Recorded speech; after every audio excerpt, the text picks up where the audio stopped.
Hey, weirdos, wanderers, outsiders, and such. Welcome to another edition of Wander. I'm Andrew Wilcox. I'm really excited for this podcast. It was a good conversation. It was a great conversation with Ruari from 1 Year No Beer, a movement he co-founded a few years ago that it just continues to grow and stretches out into different ideas and aspects. And we'll get to that in just a few minutes. But man, I recorded this before the world totally changed. We're living in a different time now. One that we've never experienced during the digital age, during the global time. We are having to act as one world to stop a disease from killing a lot of people. That's crazy to say. That sounds like the plot of a movie, doesn't it? Doesn't sound like it would ever be real life. But that's where we are now. I'm in my home, as I would probably be on a Wednesday night, but for some reason, because I have to be here, I don't want to. I want to get out there. I want to wander. I want to just go for a walk, and maybe I will. I don't know. Maybe after this I will, because I can still technically do that. That is okay. That is fine with the rules that have been laid out. But yeah, it's just a different world now than it was when I recorded this podcast. And I don't know how to feel about all of it. I am, in one sense, incredibly proud of our world and how it's managed to come together and understand what we're into now. Even if some of us feel like it might be overreaction, it seems to be most people are fairly well complying with the ideas that have been put forward. Yeah, but it's hard to wrap the noodle around it, you know? It's hard. You know, to really understand this idea. Maybe it shouldn't be. Maybe the idea of us acting as a country, as a province, as North America, as a world, shouldn't be such a wild idea.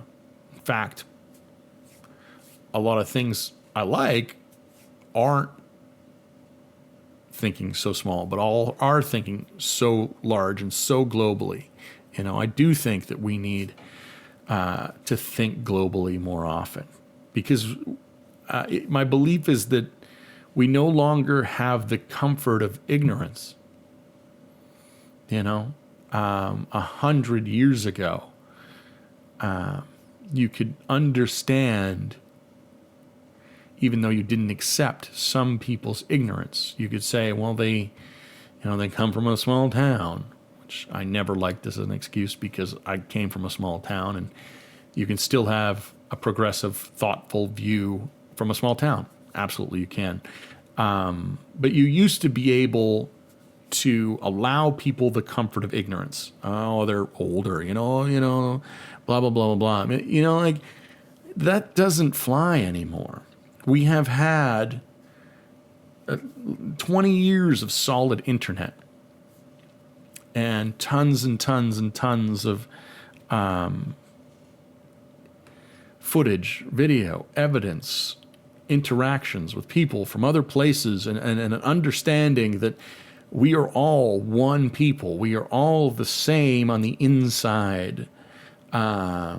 We might look a little bit different on the outside, but generally our values and core is the same as well. We care about each other. We care about our families. We care about our relationship with the universe and what might be out there, and our understanding and seeking understanding of everything else. Ignorance is no longer an option. If you choose ignorance now, you have gone out of your way to be ignorant. Whether it was some weird safety mechanism in your brain based on how you were raised, or you have literally made some strange choice to be ignorant, You've gone out of your way to be ignorant now because we have all the information for the most part, at least the important information that I mentioned earlier, that we are all one people and that we have to work together because in the end, we are all on the same small little ball wandering through the universe. When I named this podcast, it was about that wander as well. It was about, a wander through the trees, allowing your mind to wander, but literal the wander into the future that we are taking, that we don't have a roadmap for as much as we are all trying to create one. This whole thing this last week shows us how quickly that entire roadmap can change. Literally, this is like a table flip on the board game of life that has happened, and we all are just figuring out how to react and learn from it. I don't know if anything I've said really has a point, or that I'm trying to say something to you or whatever. I once again, podcast, it's called Wander for a reason. It's not about having the answers. It's about having the conversations and thinking about that future and how it can be different. And I always like to make sure that our future contains a great connection to the earth and to the planet. And that's kind of the balance of future and nature that I want to keep, even though I know that our future is so wrapped in technology. I'm sorry. I'm sorry if I'm a little bit rambly today. But it's just been a weird week. And I think you understand that. We are, once again, all in this together. We are all a part of this. We are all on the same small little ball rolling through the universe.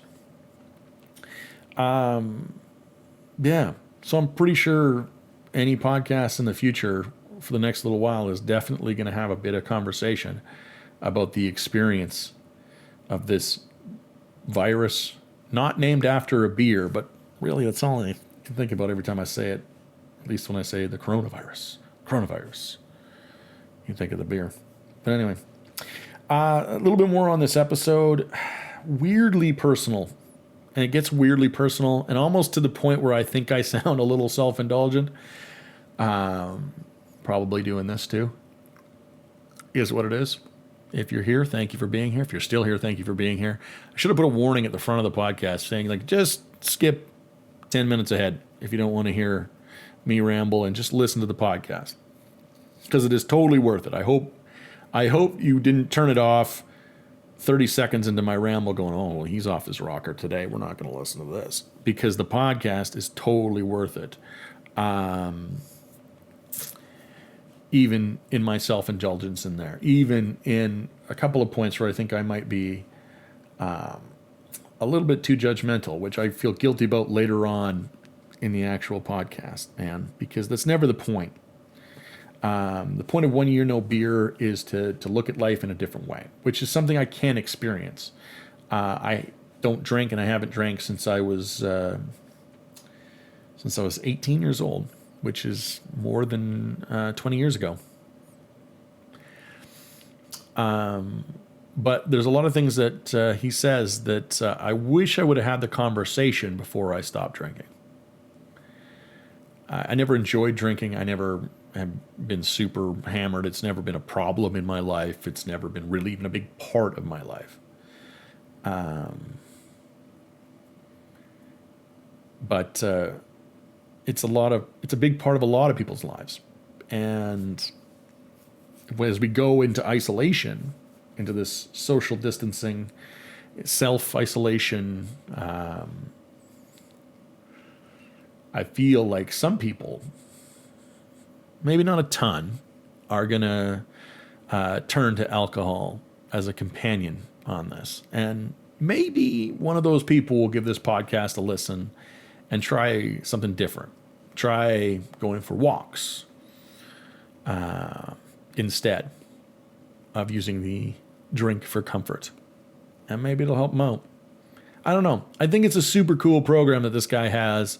I reached out to them, sent them a bunch of emails to have this conversation with them because I was following them on Facebook and they had so many really, really great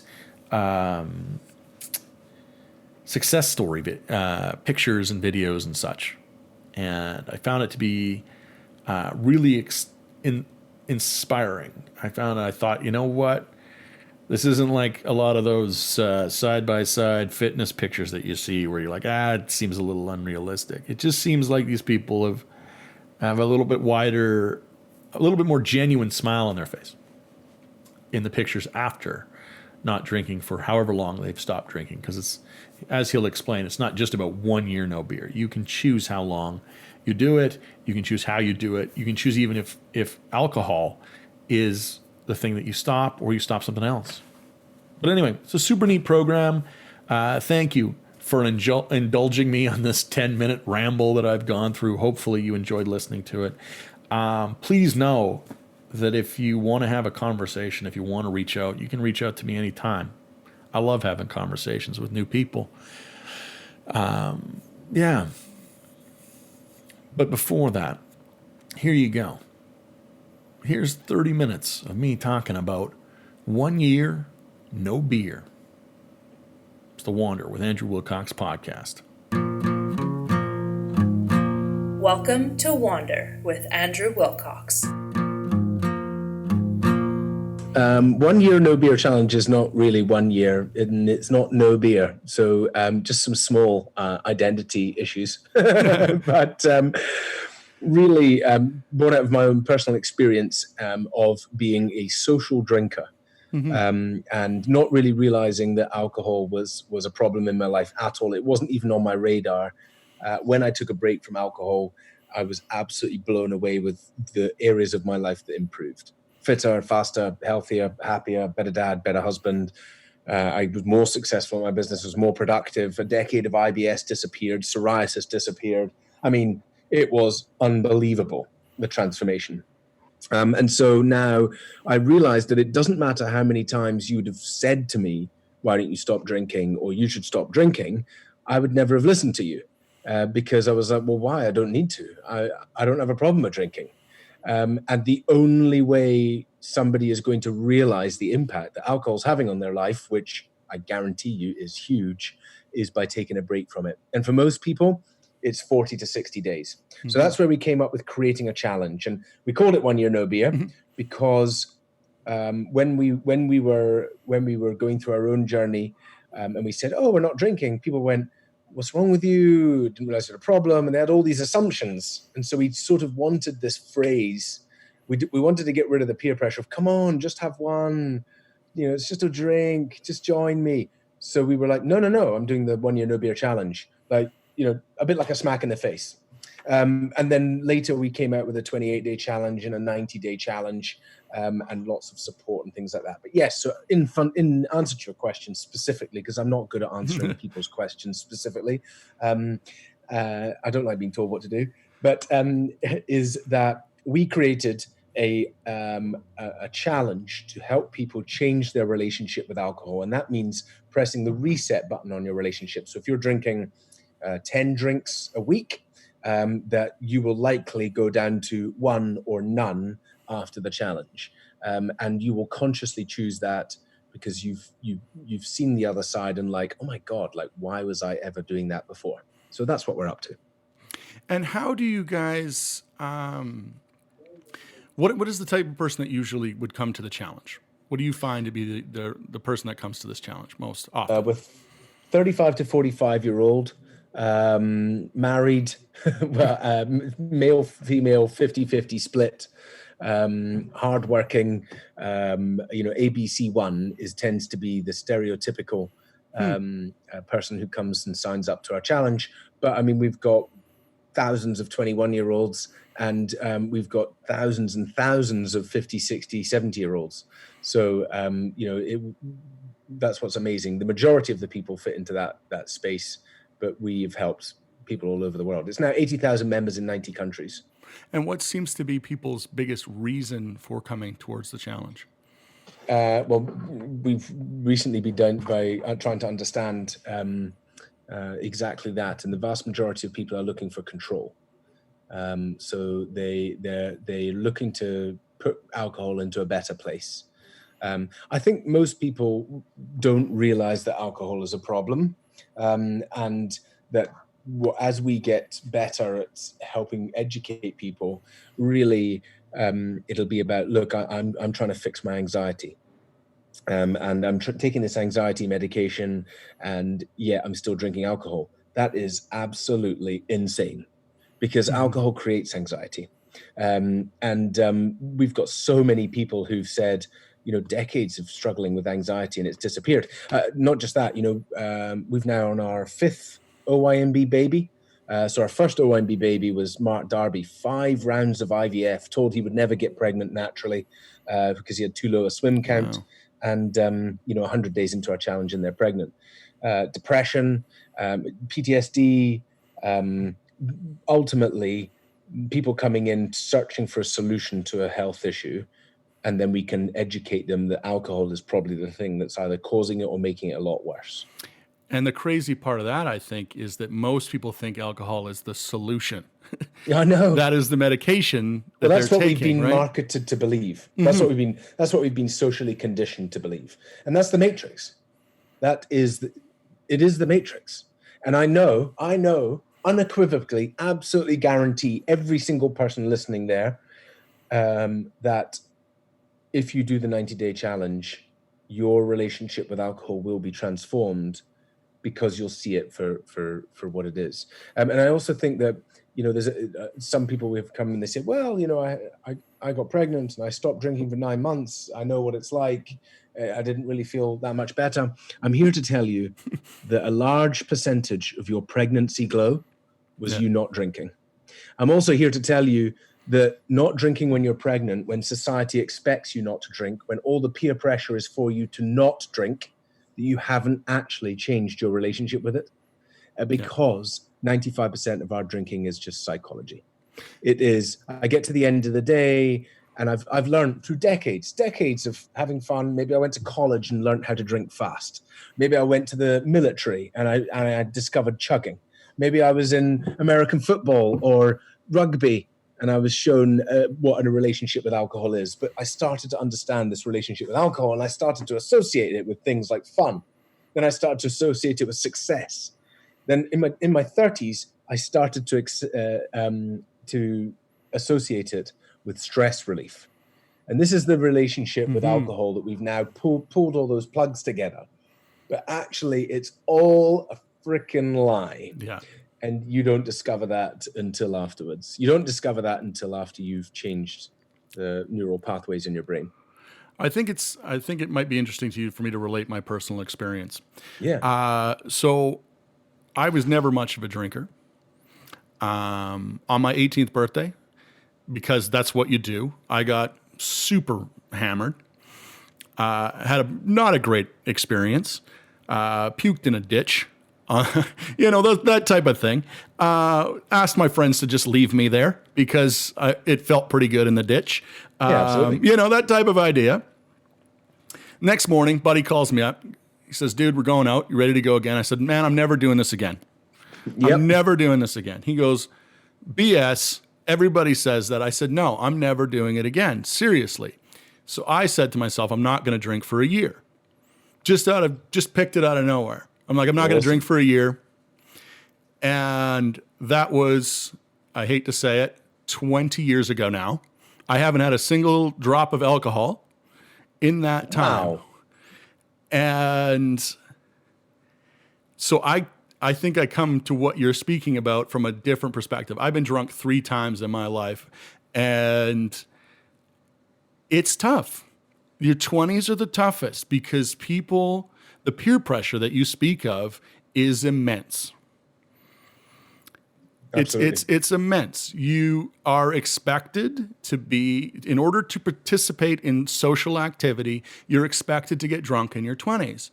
And and then as you just And if said, you're not, you're a fucking weirdo. Exactly. That's exactly what it is. And there is people that have told me, and I'm sure you've experienced this too, that they're not comfortable around me at a party sober because they feel like I'm a narc, like I'm a cop that's there, like I'm taking notes, and that's the only reason I'm at the party.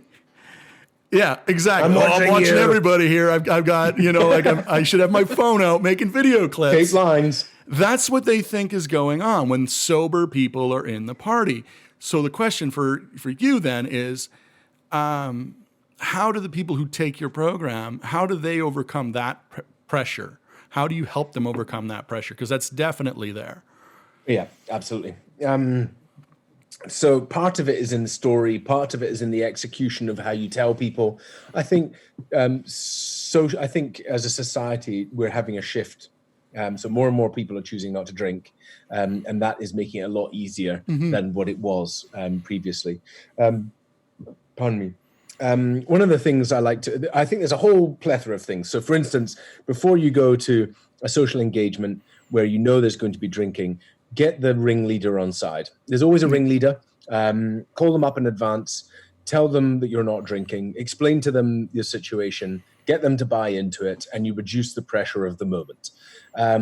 Know what you're going to go and drink. Arrive with alcohol-free beers. Yeah. If it's I was a broker. I'm not anymore, obviously, but I was a broker. And if I didn't drink, I didn't get the business. It's that simple. And so I would have to stealth drink. So I would go to the restaurant before. I'd tip the barman or the manager. I'd make sure that whatever they served me was alcohol-free. So I'd be drinking alcohol-free beers.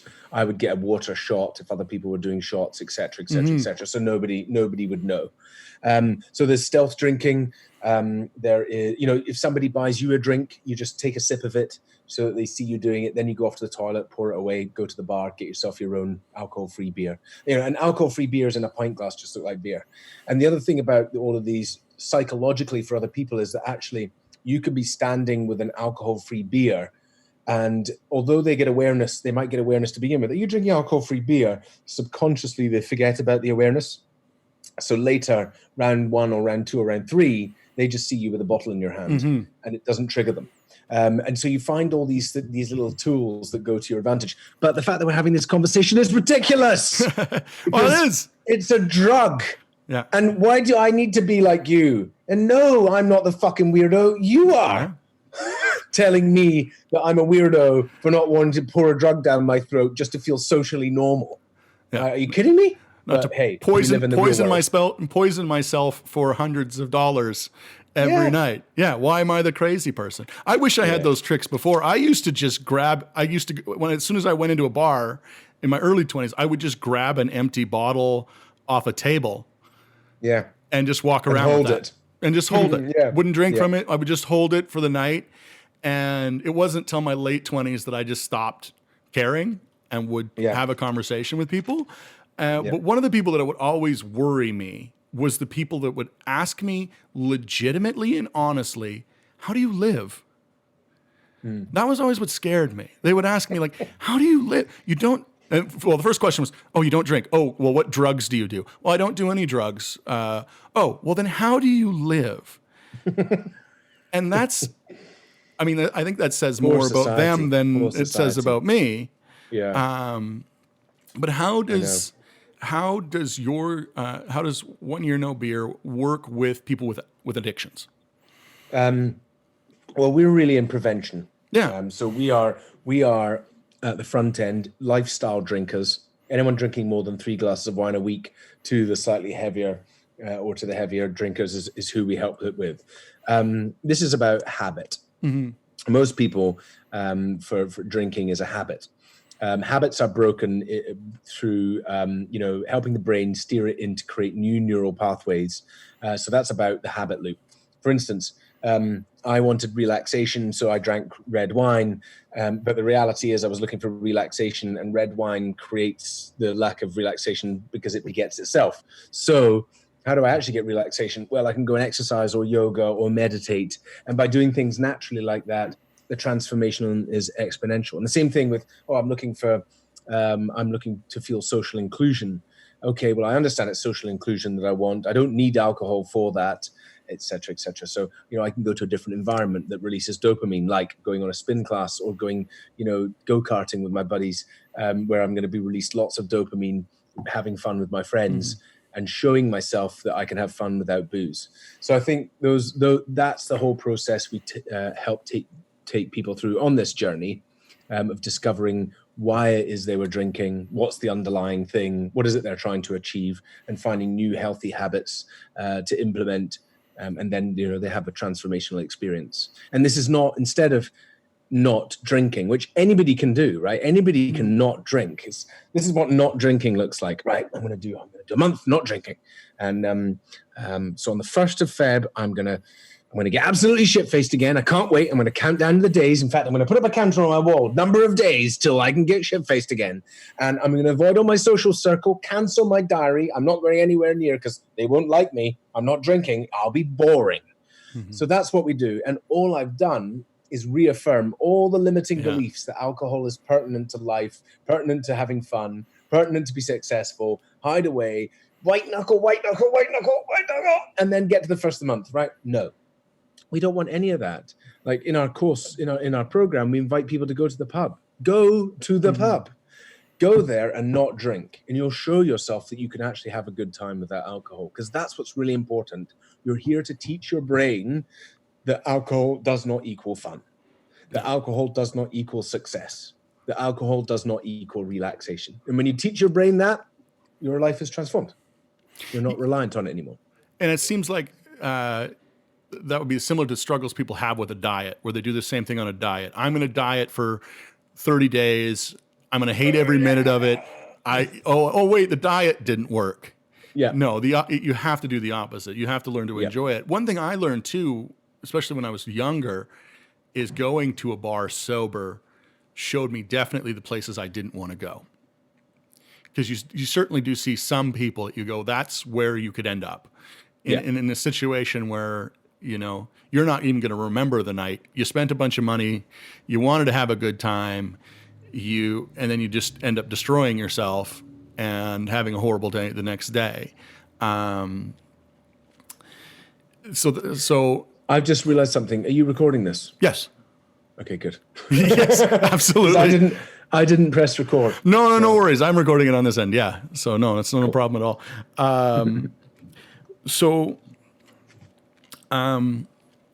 What do you do for those people that they believe that their only way to be social and to get over their social anxieties is to drink? Well, I think the first thing is to realize that alcohol is causing that in the first place. So alcohol causes anxiety. It is a depressant. So the fact that you feel you need a drug to go out and be sociable is because of that drug in the first place. And a lot of it is hard in the first days because we become so reliant on it. I mean, if you just think about the caffeine thing, for instance, right? I need a coffee in the morning just to feel normal. Well, you don't. You don't need any drug to feel normal. You didn't when you were 12, but you have conditioned yourself to believe that you need it. You're right. And we've got to go through that same learning process with alcohol. We've got to understand what is the underlying thing that's saying to us that you need alcohol in order to go and be sociable. Like for Andy, my co-founder, he discovered he's an introvert. He's been using alcohol to force himself to be an extrovert and be a successful broker. But the truth is, he doesn't want to go out. He doesn't want to go and be sociable. I don't like people. And I've been using alcohol to force myself to like people. And actually, what I much prefer is staying at home and reading. Now, I'm not saying that not drinking means you need to stay at home and read all the time. I'm just saying that what you do is you discover what is right for you and stop using a drug to force yourself to be somebody else.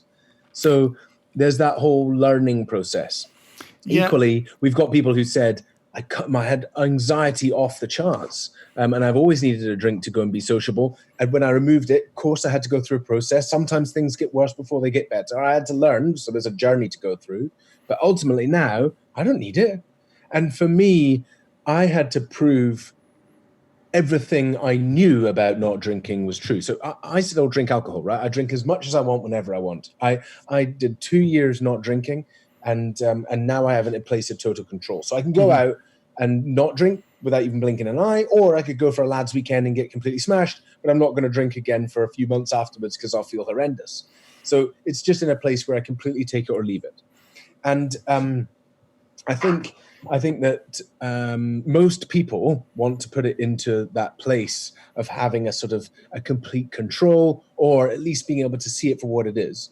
However, on that journey, there's a lot of self-discovery about why it was I was drinking, what it is I was really trying to achieve. And it's a beautiful journey. It's a really, really beautiful journey, because you start to see, you just see yourself. You see the authentic, people use that too much, right? The authentic you.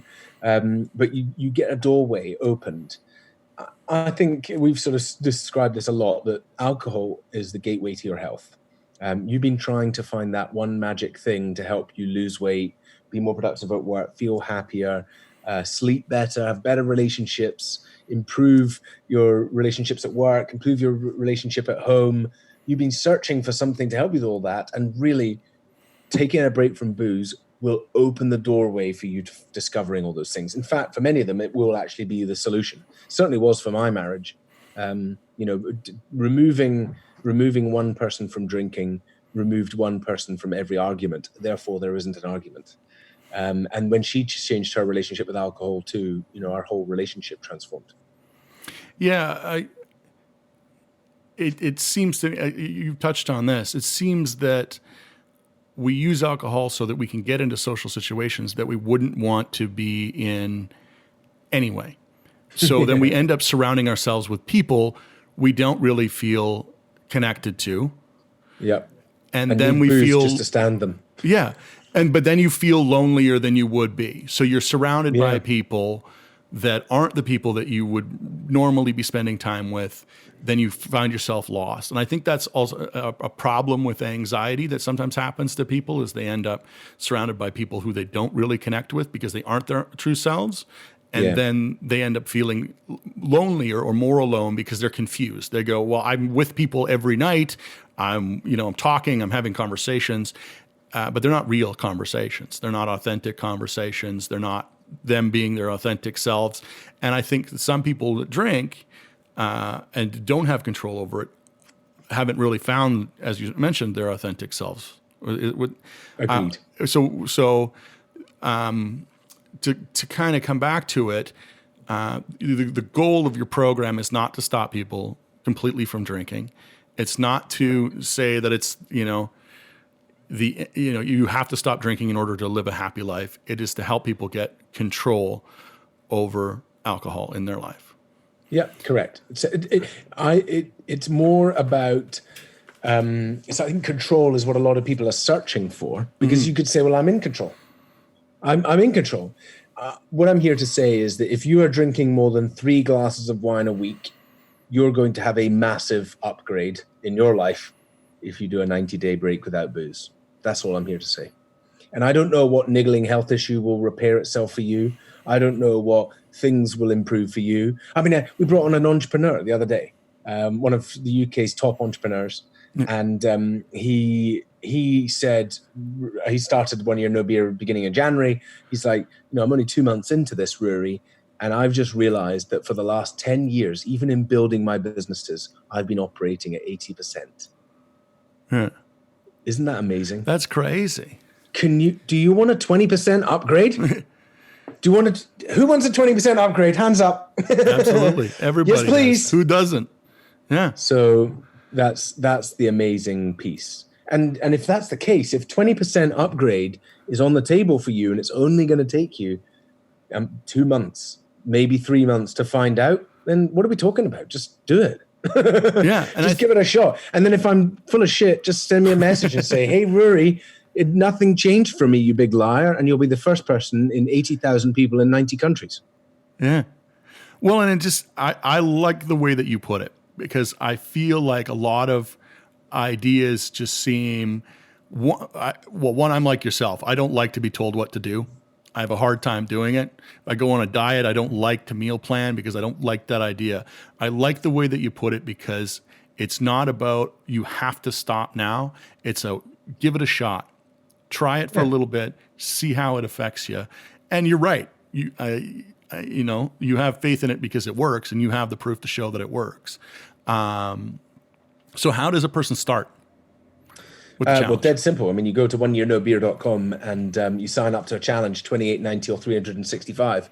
And then you follow the daily videos, emails. We help you start to change your brain about how it thinks about alcohol, about you, and about your awareness. And you start to get awareness of how much it is around you and how much people talk about it and how much you've been conditioned into believing it's pertinent to your life.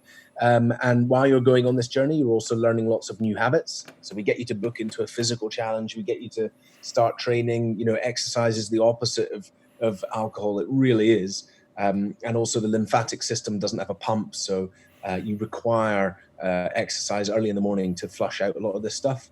And so we take you through that process. And for most people, it's life-changing. 96% of our members say they change their relationship with alcohol, and 87% of members choose to carry on alcohol-free after their challenge.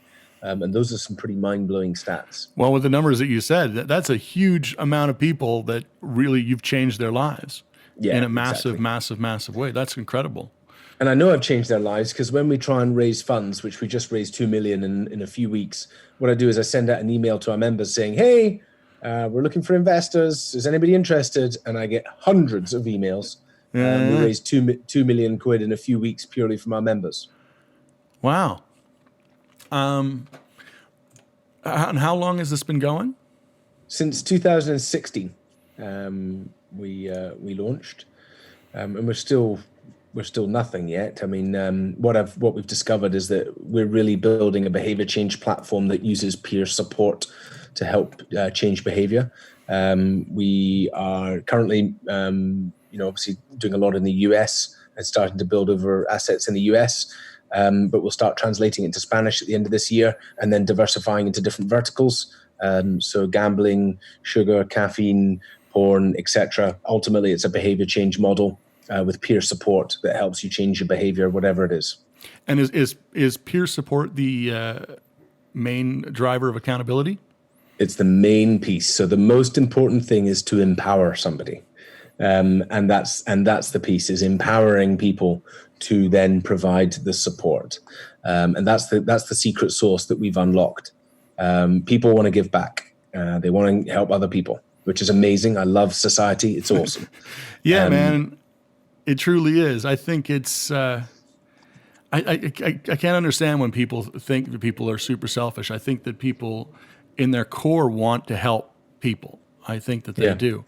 And it's great that you have you've harnessed that a little bit and you've helped that to grow for people. So you are looking to look at other things such as drugs and sugar, and that type of stuff. How would the model change for something like that? It's more important about the content, but what we're doing now is building out our tech platform. So it's really key with an app. That's why we've just raised funding. So the app is really important. Like, how do you notify somebody? Ultimately, there's a false sense of connection felt with social media. And we need to duplicate that connection, that dopamine release, but do it in a healthy, helpful way.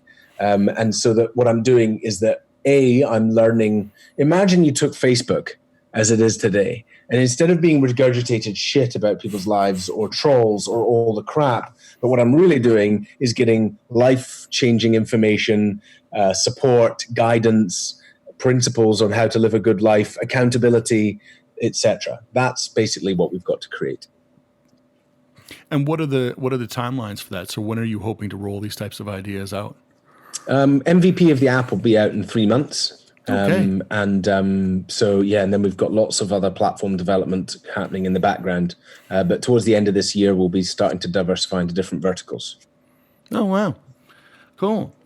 All right. Well, I think what you've put together is an absolutely incredible program. I wish it would have been around for me 20 years ago. Yes. We didn't even have social media at that point, but I wish it would have been around for me 20 years ago, because what you are doing was the things I was always thinking about at that point, but didn't have any sort of network to kind of go through. And it was tough. It's tough to be called an outsider right off the bat. just because you don't want to have a drink. I knew I wasn't alone when people asked me this question. Oh, you don't want to have a drink, but you feel the social pressure. I was like yourself. As I was told, like I would get further in my career multiple times. I've been told I would get further in my career if I drank. Oh, if you drank, man, you'd get so much further because you're missing out on all these opportunities to get out there. And I'm like, nah, man, like if I'm sober, I know I'm where I want to be, right? I never end up where I don't want to be. And that was the thing that I always liked about it. So I really like the program that you've put together and the way that you present it. That seems like the best way to succeed at something like this. It's awesome. It doesn't seem you got to get rid of the judgment, right? Because that's always the hard part. Yeah, exactly. Right? You know, when you want to talk about something, but you don't want to be judgmental, and you understand and alcohol is so much different than so many different things, right? Yeah. People do not look at it as a drug. They don't view it that way. You know, so that's really great. So I just want to end the whole conversation. I do this at the end of every podcast. And you can mention your own if you want. And I will be mentioning that you guys do have a podcast, you guys have a book, you have the website, and you have the app coming. But I want to get from you something that people should read, watch, and listen. So we call it read, watch, and listen. Something people should read, something they should watch, and something they should listen to. So read. Tony Robbins' Awaken the Giant Within. And once you've done that, you can read our book, The 28-Day Alcohol-Free Challenge. Nice. And watch. Watch our testimonials on facebook.com/1 year no beer. Watch the incredible transformations from people from all walks of life, all ages, who've gone on to completely transform their life, their family's life, their jobs, their careers, just from this really simple challenge. Go and watch, and you'll see for yourself the impact it could have on your life. Yeah, I've been flipping through a lot of those on the Facebook page, and just even the pictures themselves, you can see the change in a person's health and well-being right from the photos. It's pretty incredible. It's amazing, isn't it? Amazing. And listen to our podcast. Yeah, man. Absolutely. I mean, it's the same thing. You know, if there's just anything scratching in your brain about this, if there's any tiny seedling inside your brain, which is to say, is alcohol causing me more trouble than I don't think I've got a problem. If you're any of that is going on inside your brain, then just start listening to the podcast because it's right, and listen to that seed. It's right. Yeah, and if you've got that seed, this is the network to help you out. Gives you the tribe. This is your tribe right here. That's it. Because I think for a lot of people, I have no doubt there's a lot of people that have that exact same thought, but they don't know where the support is. Yeah, exactly. And here it is. You got it. All right. Thank you so much for having me on your podcast. It was great having a conversation. I really love the program that you put together. Thank you. Thanks for having me on.